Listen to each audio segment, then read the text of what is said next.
സദസ്സിന് വന്ദനം.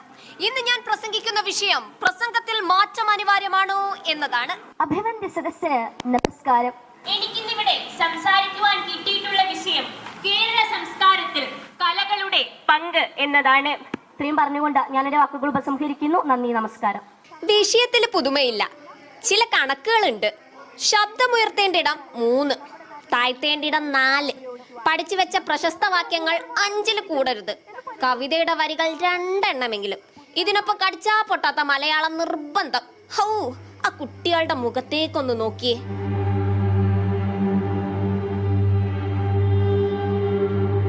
അവസാനം ഇത് എന്തുട്ട് ഗടിയെ ഈ പിള്ളേര് പറഞ്ഞു കൂട്ടുന്നതെന്ന് തൃശ്ശൂർക്കാരുടെ ആത്മകഥം. കുട്ടികൾ മാറ്റം ആഗ്രഹിക്കാഞ്ഞിട്ടല്ല, പഠിപ്പിച്ചു വിടുന്നതാണ്. ആര്? സാറന്മാര്.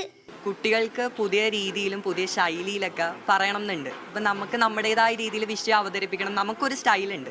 അപ്പോൾ അത് ജഡ്ജസ് ആക്സെപ്റ്റ് ചെയ്യുമോ എന്നുള്ളൊരു പേടി നമുക്കുണ്ട്. അപ്പോൾ അവരത് ആക്സെപ്റ്റ് ചെയ്യും, നമുക്ക് കൃത്യമായിട്ട് മാർക്കൊക്കെ കിട്ടും എന്നൊരു കോൺഫിഡൻസ് വന്നാൽ ഞങ്ങൾ ജെൻസി എന്തായാലും ആ പുതിയ ശൈലിയിൽ പ്രസംഗത്തിൻ്റെ ആ വാർപ്പ് മാതൃക കൊടുക്കുന്ന ഞങ്ങൾക്ക് കോൺഫിഡൻസ് ഉണ്ട്. കാഴ്ചക്കാർക്ക് മാത്രമല്ല, എന്താണ് പ്രസംഗിച്ച് കൂട്ടുന്നതെന്ന് മത്സരാർത്ഥികൾക്കും കൺഫ്യൂഷൻ ഉണ്ട് കേട്ടോ. ടോപ്പിക് തന്നെ നമുക്ക് ചോദിച്ചത് ഒരു മലയാള ഭാഷയെക്കുറിച്ചും മാതൃഭാഷ.